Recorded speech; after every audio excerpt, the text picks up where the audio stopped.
Hi, my name is Andy, and I want to tell you my story. 6 months ago, my mom died. It wasn't sudden, she was sick for a long time. It was sad. For the last few years, she was just in and out of the hospital. I wished I could just take away all her pain, but I knew I couldn't. No one could. She had cancer. In the end, when she died, I've never cried so hard in my life.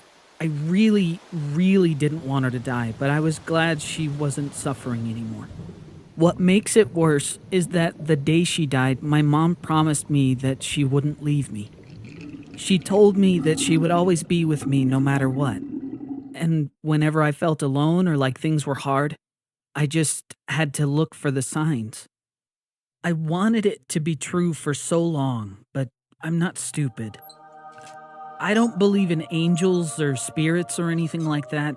I didn't think she could really stay with me after we buried her, except in my memories. But I never forgot what she told me. It started out with really little things that you wouldn't even notice. When I lost my biology homework before school one morning, I was so bummed out. I knew the teacher was going to yell at me or I might even get detention. I searched everywhere for it before I left home. I checked my bedroom, my rucksack, my coat, everywhere I could think of. It was totally lost. But when I sat down in the lab, I opened my bag and, oh my God, there it was. My homework sat right on top of everything else in my bag. At first, I thought I was just tired and blamed myself for missing it, but I could have sworn I checked my bag before. Then, more strange things happened. I got called on in math class to answer a question. I had no idea what to say, I hadn't even been paying attention to class, and when my teacher started talking about functions and variables, I totally switched off. So I panicked. I opened my textbook to a random page and I was going to flip through it and try to look for something to help, but I didn't need to. Right in front of me, written in familiar handwriting, was the right answer. I was shocked. I stared down at it until the teacher called my name again. When she did, I read the answer out loud and she praised me for getting it right. Oh my God. How could I get the answer right when I hadn't even paid attention to the question? How did the writing get there? And why was it so familiar? I had so many questions and no answers. When I got home that night, I went straight to bed. I was tired and I felt a little creeped out by the weird stuff that was happening around me. I went to my desk and started to tidy up a bit. I was trying to distract myself, but it only made everything worse. I found something. Something that just confused me even more. It was a birthday card my mom had given me 2 years ago. It made me smile to read the words she had written to me. She said that she loved me and that she would always be with me. I was so happy until I looked at the words a little too long. I recognized the handwriting. It was the same one as my textbook. I raced to get my rucksack and get the math book out to compare, and I was right.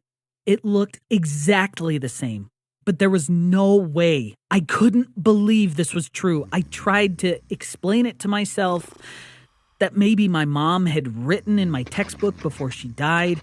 I tried to forget about it and just say that it was a weird coincidence. But then more weird stuff happened. One day, I was really angry at my dad because he wouldn't let me go to a friend's party on Friday night. He said he knew that my friend's parents wouldn't be home, and he said I was too young to go to a party without an adult. I was so mad that I yelled at him. I called him a crappy dad, and right then, that's when it happened. The chair next to me, the chair that Mom always used to sit in, it broke. It snapped right down the middle. One day, I ditched class for the day, and the fresh food I brought from a fast food place went rotten right in front of my eyes. Then another day, when I got an A on a test, I got home and found that my broken laptop started working again. It was the strangest thing. When I tried to tell Dad what was happening, though, he didn't like it. He told me to forget about it. and that I should move on because that's what Mom would want. He ignored everything I told him. So I ditched school and stayed in bed all morning. I felt so alone. Then my phone started buzzing loudly, and I thought maybe it was my buddy Kyle calling to see where I was, but it was an alarm. An alarm I hadn't set. It had written on it, "Exam today." It was another strange sign. I didn't know why this was happening to me, and I started to feel scared. Dad had told me to forget and move on. I felt so confused, and I wanted to write something back to confirm that it couldn't be my mom. After all, she was gone. So I said, "You're not really here." I put my phone back down on my nightstand and tried to forget about it, but it wouldn't stop buzzing. This time when I picked it up, I cried. I couldn't deny it anymore. No matter what my father said, it was too much of a coincidence. How could she have written the exact right answer I needed in my textbook before she died? Why had it been her old chair that was broken? There was only one explanation. My mom had been telling the truth. She was sending me signs just like she promised. At first, I was too shocked to feel anything, but then I started to understand. My mom was still here somewhere. She was still looking out for me. I couldn't believe how lucky I was. I wanted her to actually be right there. I wanted her to give me a hug or kiss me on the head like she used to. But of course, that was beyond what she could do.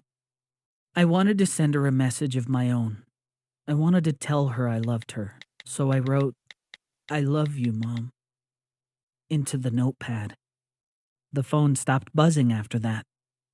For some people, this might seem like it's just a coincidence or fake. Well, you can believe whatever you want. But I know, deep down, it was my mom. I can't prove that it's her, and you might think I'm crazy. But she promised she was going to stay with me after she died. And I believe she kept her promise. I'll never be alone again.